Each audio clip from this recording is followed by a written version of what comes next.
বড়াবাজার অঞ্চলে 14টি বুথের মধ্যে 12টিতে জিতেছে বিজেপি এবং 2টিতে তৃণমূল। এই পরাজয়ে মাথা পেতে নিলাম। সাংবাদিক সম্মেলনের মাধ্যমে বড়াবাজারের দলীয় কার্যালয় থেকে বৃহস্পতিবার দুপুর 1টা নাগাদ জানালেন তৃণমূল শ্রমিক সংগঠনের বড়াবাজার ব্লক সভাপতি চন্দন সিং মল্ল। তিনি বলেন, আমাদের দলীয় কর্মীরা বড়াবাজারের বাসিন্দাদের কাছে যদি কোনো অপরাধ করে থাকে তাহলে তারা যেন পার্টি অফিসে এসে জানায়, আমরা তার বিরুদ্ধে যথাযথ ব্যবস্থা নেব। নমস্কার। প্রথমে আমি বড়াবাজারের ব্লকের সমস্ত যারা তৃণমূল কংগ্রেসের কর্মী এবং জনসাধারণ সকলকেই আমি তৃণমূল কংগ্রেসের পক্ষ থেকে শুভেচ্ছা এবং সবুজ শুভেচ্ছা জানাচ্ছি যে আজকে লোকসভা নির্বাচনে বড়াবাজার ব্লক থেকে আমরা প্রায় 5,500 থেকে 6,000 লিড দিয়েছি। তার জন্য সকলকে আমি অভিনন্দন জানাচ্ছি।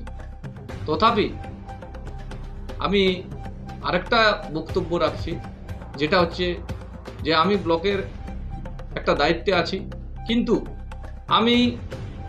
আমার বাড়ি হচ্ছে বড়াবাজার প্রপারে এবং বড়াবাজারের আমি একটা ভূমিপুত্র। আজকে সবথেকে আমি মর্মাহত এবং ব্যথিত যে আমি বড়াবাজার অঞ্চলে আমরা তৃণমূল কংগ্রেসের কর্মীরা যেভাবে সারা বছর মানুষের পাশে, মানুষের সাথে, মানুষের সুবিধা, মানুষের অসুবিধায় আমরা যেভাবে মানুষের পাশে ছিলাম, পরবর্তীকালেও আমরা থাকব। আজকে মানুষ যে আশীর্বাদটা আমাদেরকে দিয়েছে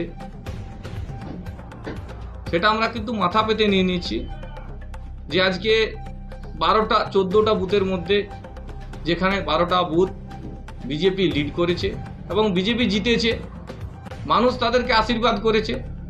আমরা সেই আশীর্বাদ কিন্তু তাদের যে আশীর্বাদ আমাদেরকে ভোট দেয় না সেটাও কিন্তু আমরা মাথা পেতে নিচ্ছি। এবং আমরা এখান থেকে আমি সাংবাদিক সম্মেলনে আমি দু এক কথা বলছি।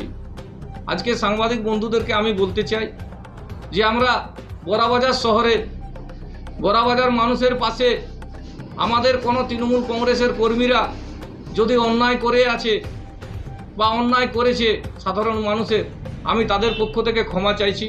আজকে যা রেজাল্ট, এই রেজাল্ট হিসাবে আমি ক্ষমা চাইছি তাদের কাছে। পরবর্তীকালে যদি আমাদের তৃণমূল কংগ্রেসের কর্মীরা যদি কোনো খারাপ করে থাকে, আপনারা কাইন্ডলি আমাদের অফিসে জানাবেন এবং সেটা আমি পূর্ণাঙ্গ তদন্ত করে তার ব্যবস্থা আমি কিন্তু নেব। আজকে যা রেজাল্ট দেখে আমার মনে হয় যে আমরা কিছু বড়াবাজার অঞ্চলের কিছু ক্ষতি করেছি, মানুষের ক্ষতি করেছি, তার জন্য কিন্তু আজ সেই রেজাল্টটা আমার মনে হয়। কিন্তু আমি সাংবাদিক বন্ধুদেরকে বলতে চাই, আমরা কি কাজ করেছি আমরা এলাকায়, বড়াবাজার অঞ্চল থেকে বড়াবাজার শহরে আপনারা একটু খোঁজ খবর নিন। আজকে করোনার সময় প্রায় 1 বছর আমরা মানুষকে পরিষেবা দিয়েছি। যারা অনাহারে ছিল তাদেরকে খাদ্য ব্যবস্থা আমরা করেছি, কিন্তু তাও আমরা কিন্তু বড়াবাজার মানুষের কাছে আশীর্বাদ পাইনি। আজকে যারা কোনো দিন মানুষের পাশে থাকেনি, আজকে তারা কিন্তু ঢালাও ভোট পেয়েছে। তাই কিন্তু খুবই আমরা তৃণমূল কংগ্রেসের কর্মীরা আমরা ব্যথিত হয়েছি, আমিও মর্মাহত হয়েছি এই দেখে। আজকে একটা প্রশ্ন আসছে যে কিভাবে আমরা বড়াবাজার অঞ্চলে এবং বড়াবাজার শহরে মানুষের পরিষেবা দেব, সেটা কিন্তু আমরা এরপর চক আউট করবো এবং সেটা আমরা নিজেরা প্ল্যান করব যে কিভাবে আমরা করলে মানুষের যাতে কষ্ট না হয়। তৃণমূল কংগ্রেসের সৈনিক আমরা কোনো রকমে মানুষের অসুবিধা করব না। মানুষ মনে করেছে যে বিজেপিকে জিতালে হয়তো বড়াবাজারের উন্নতি হবে। আমরা অলওয়েজ ওয়েলকাম করতে চাই যে বড়াবাজারের মানুষ প্রত্যেকটা বুথে আমার কাছে যে রেজাল্ট, আমি একটা রেজাল্ট আপনাদেরকে বলছি। রাজাপাড়া যেখানে 150 বুথে 150 ভোটে বিজেপি লিড করেছে, আপনারা খোঁজ খবর নিন যে রাজাপাড়া বুথে কোনো বিজেপির লিডার রাজাপাড়ার সাধারণ মানুষের সুবিধায় আছে, ছিল কি না ছিল ওটা খবর নিলাম। এবং তৃণমূলের কংগ্রেসের কর্মীরা সারা বছর কিন্তু সেখানে পাশে থাকত।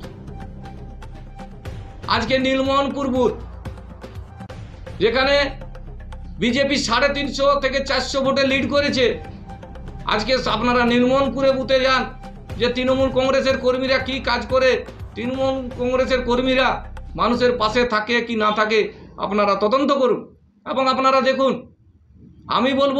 আমি ব্যক্তিগতভাবে বলবো, যদি তৃণমূল কংগ্রেসের কর্মীরা কোথাও কোনো যদি খারাপ করে থাকে, সেটার ব্যবস্থা কিন্তু আমরা নেব। দ্বিতীয়ত, উপরপাড়া বুথ, আমরা সেই জায়গায় প্রতিটা মানুষের কাজ করি। মানুষ মারা গেলে আমরা কাঠের ব্যবস্থা, কুইক ব্যবস্থা করি, মানুষের চালের ব্যবস্থা করি, এবং সেটা পার্টিগতভাবে। মমতা বন্দ্যোপাধ্যায় যেগুলো দেয় সেগুলো সমস্ত সরকারি প্রকল্প তারা পায়। তথাপি আমরা তৃণমূল কংগ্রেসের পক্ষ থেকে এই টাউনে আমরা সমস্ত জায়গায় মানুষের পাশে থাকি।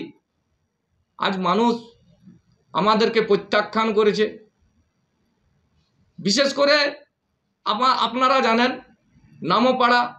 নামপাড়া দুটা বুথ, আপনারা নামপাড়া দুটা বুথে বলুন, খবর নেন যে এমনও জায়গা আছে যার বিটির বিয়া, পুরা তৃণমূল কংগ্রেস তার বিটির বিয়া দিয়েছে।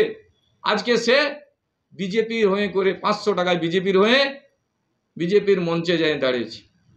আজকে এইভাবে যদি রাজনীতি চলে, তা আমরা আর কিছু করতে পারবো না। বড়বাজারের মানুষের যেভাবে মানুষ আমাদেরকে করছে, আজকে মর্মাহত, মানুষকে নিয়ে মর্মাহত হয়েছে। আজ মানুষ যেভাবে তৃণমূল কংগ্রেসের কর্মীকে এবং তৃণমূল কংগ্রেসকে যেভাবে আজকে ছুঁড়ে ফেলে দিয়েছে, আমার মনে হয় আজকে ছুঁড়ে ফেলে দেওয়ার কারণ, আমি যদি মনে করি যে আমরা হয়তো কোনো মানুষের ক্ষতি করেছি, তার জন্য আমাদেরকে ছুঁড়ে ফেলেছে। আজকে সেই প্রশ্নটাই আসছে যে আমরা কি করেছি, তার জন্য আমাদের এই খারাপ রেজাল্ট হয়েছে, আমরা বুঝতে পারছি না। এবং সেটা নিয়ে আমরা দলীয়ভাবে সেটা কিন্তু আমরা তদন্ত চালাচ্ছি এবং রিসেন্টলি সেটা বার হবে। দ্বিতীয় নম্বর, আজকে বড়াবাজার অঞ্চলে সিপিএম এবং বিজেপি দুজন মিলে গোটাপ হয়েছে, এবং দুজনের গোটাপের ফলে যেটা প্রাথমিক আমাদের কাছে অনুমান আসছে যে সিপিএম পড়ুয়াভাবে পরিকল্পিতভাবে বিজেপির সঙ্গে টাই আপ হয়ে এই বড়াবাজার